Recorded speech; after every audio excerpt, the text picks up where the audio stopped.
When we moved into this house, my sewing studio was a kitchen. The last room is currently a kitchen. It's also currently being used as a laundry situation. This is like the room that really does it all for you. And I was ready for its magical fairy godmother makeover into the nicest sewing studio that I've ever had. But what I wasn't ready for was over a year of demolition, painting, drilling, shopping, painting some more, shopping some more. On top of that, I got a Cricut machine. Thank you, Cricut, for sponsoring this video. I am so excited to finally show you how it all turned out, but I also want to share the ways it tested me because I am not by any means an interior design expert. If you are like me, you have a certain discomfort with the in-between. I so badly want that magical before, after. Instead, I feel like a lot of my time is just spent worrying or wondering if future me is gonna be happy with the choices that I've made, and it's uncomfortable to be like this. I want to see growth. I want to show you my finished form. But the truth is, I am a work in progress, and I think my studio reflects as such. Come on in, I'll show you around.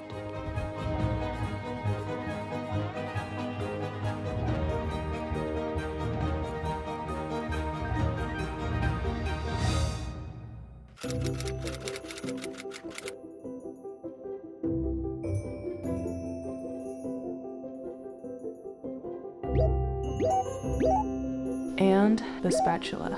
It's very cute. I'm also thinking I'm going to use this as a weight for sewing. Don't people use that for patterns? How heavy is it? It's not heavy enough. Oh, it's not heavy at all. Why? I thought it was like cast iron. Me too.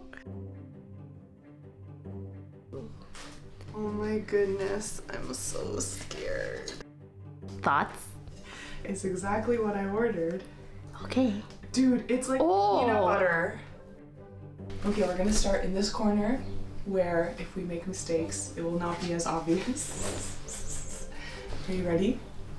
Yes. Yes.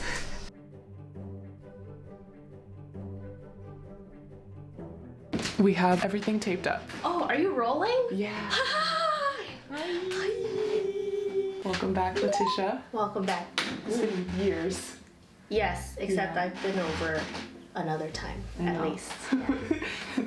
We do meet without you guys. Yeah. And today I got my indoor shoes. Oh my gosh. I need to stress that they're indoor shoes when you see the time lapse, because then everybody's like, she's wearing shoes in the house. Look at this. So thick. Yeah. Okay. You can do it. You can do it. You can do it. Okay. Even if you hate it, we can always change it. Yes, it's true.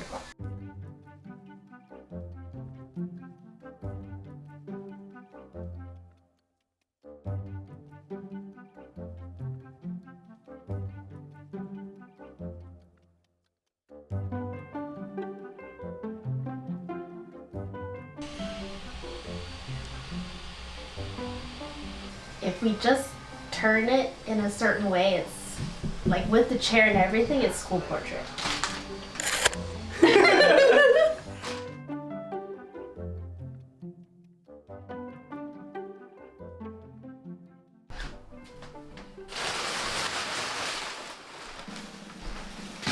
Okay. This wall, I initially did not paint it pink, though I should have, so today we're doing that. This has been primed for like over a year, so I'm gonna make it this off-white color that I used throughout the rest of the house. So this caught my eye at IKEA, Sonursta. I feel like it would be a really cute addition right here as part of my, I'm calling this my laundry station, since it's not really a laundry room. I mean, it's a laundry corner, laundry console, if you will. Admittedly, it's a bit dim here when I do laundry, and so I've also gotten the Stata, which is a task light sold by IKEA. I guess I have some taping off to do, and then I'm gonna go fetch the pink paint from the garage.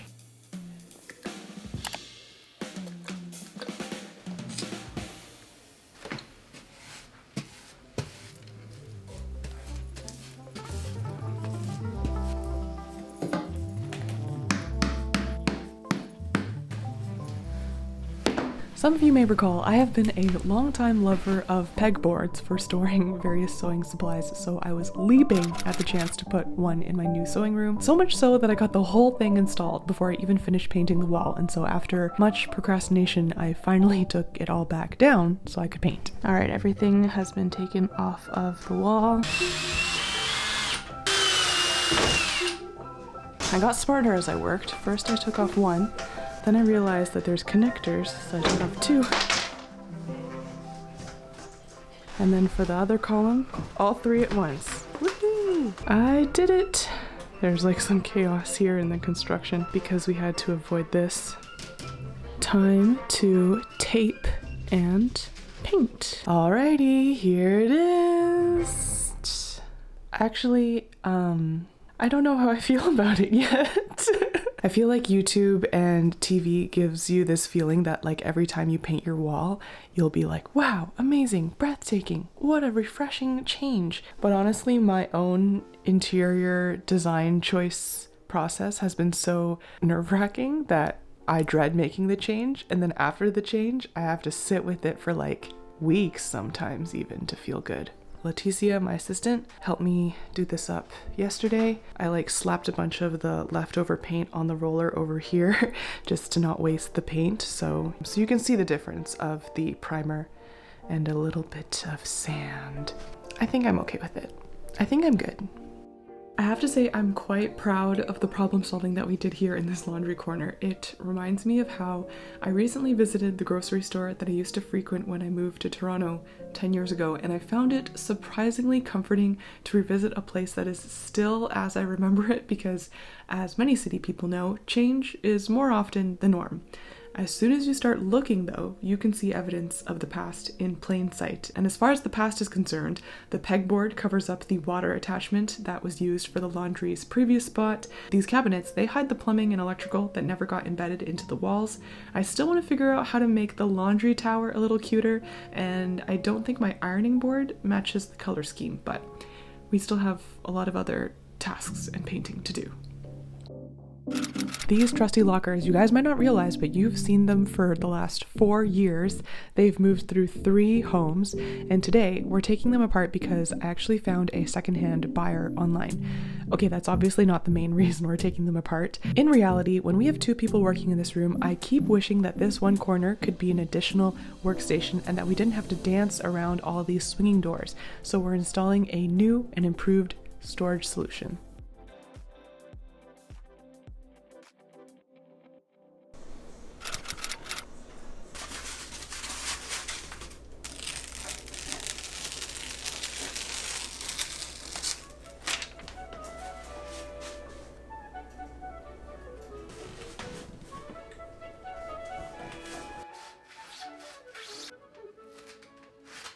I am impressed with the bread knife. People online said bread knife, and that was clean and effective. That addresses the width problem. I wanted this to fit cleanly behind the door when it's open so you can't even see it. But now there's a depth problem as well. Okay, now it looks like this. I think this is good. For weeks now. I don't even know how long it's been since these arrived, but they've just been sitting there because I've been terrified to do this thing that I know I need to do or else it doesn't fit. And now for the real test.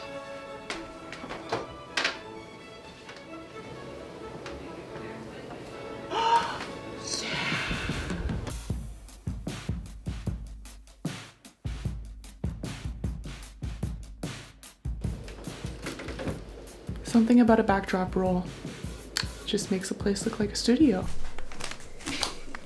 It's happening.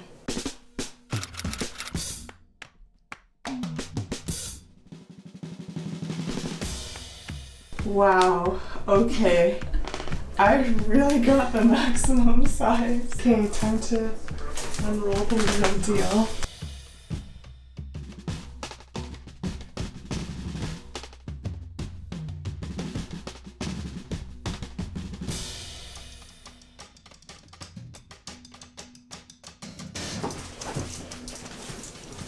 Yes.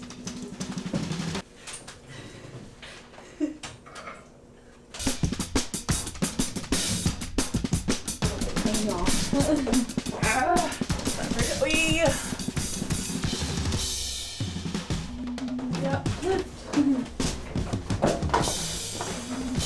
Ooh, it worked!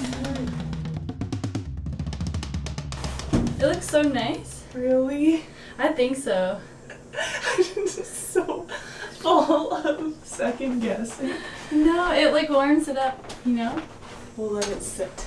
And then we'll see. Alright, the plan is to add some flavor to the laundry tower so it doesn't feel like this giant emotionless appliance. And I think it also bothers me that my ironing board does not match the aesthetic in this corner. Recently, I got a Cricut machine. It is the perfect tool for this. I'm so happy they're also sponsoring this video. While I get to work, I'm going to explain how Cricut makes smart cutting machines that work with an easy-to-use app. They help you design and personalize almost anything. So this is what I created in Cricut Design Space, which is a free software that is easy to learn. I've spread out these little stars to try to maximize my printing efficiency, and I created this whole design in Design Space. Just going to cut it with the Cricut machine and assemble the final product.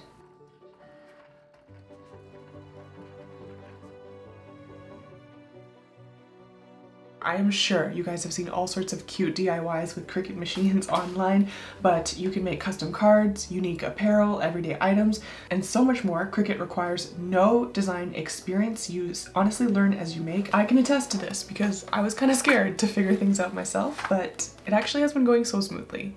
I'm still shocked how easy that was. It's very obvious if you've used Cricut supplies. Everything is high quality.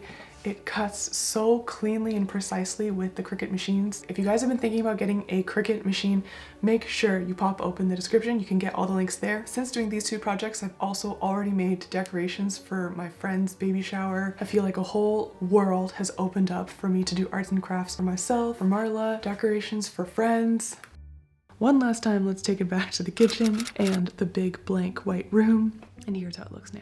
I do have some disclaimers. I'm currently working on a sewing project, so there is some stuff on the floor. I also really don't know if this is the rug for me. Let me know in the comments. There's a lot of feelings. If I'm not filming, I actually prefer to have the table pushed up against the wall. It's just a much better way to sew without walking around the table every time, but I do it for the camera. You may be wondering, how do I use these backdrop papers? Well, this desk is very lightweight, and I just moved it over here in front of this mirror to bring down the paper. I was very intentional about getting these trestle legs, but to be honest, I haven't really raised or lowered my sewing table since setting it up, and it might be because the trestle is like a little bit of a nuisance. I kind of miss my old uppy downy table. Let me know which one you think you'd prefer.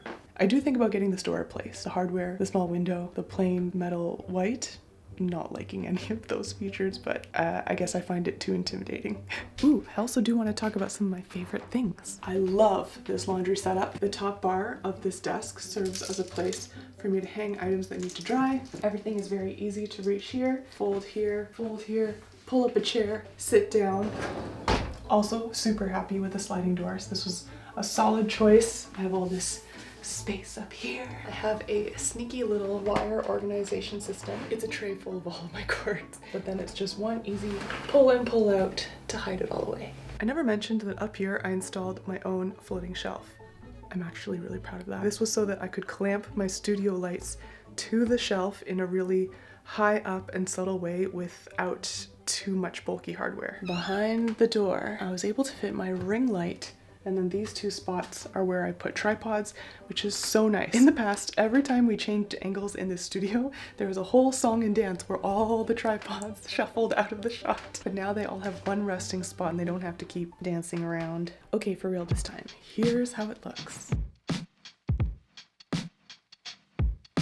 Through this transformation, I feel like I actually have become a lot more comfortable with just living with things the way they are. I was watching a YouTube video that talked about how really dramatic before and after transformations are obviously great for entertainment, but just don't reflect real life and the pacing that a normal person goes through, the amount of money someone has to spend all in one go to change everything, and it also doesn't really pause to give time to appreciate the things that are already there that don't have to be just like wiped wiped and gutted every time. Obviously in my case I did gut the whole kitchen, but I did keep all the trim, baseboards, cute little features, the boob light. I kind of want to replace the boob light. It does feel nice that I finally got to show you guys around, so thank you so much for watching. Stay tuned for more home things, life updates, and I'll see you guys in the next video. Bye bye!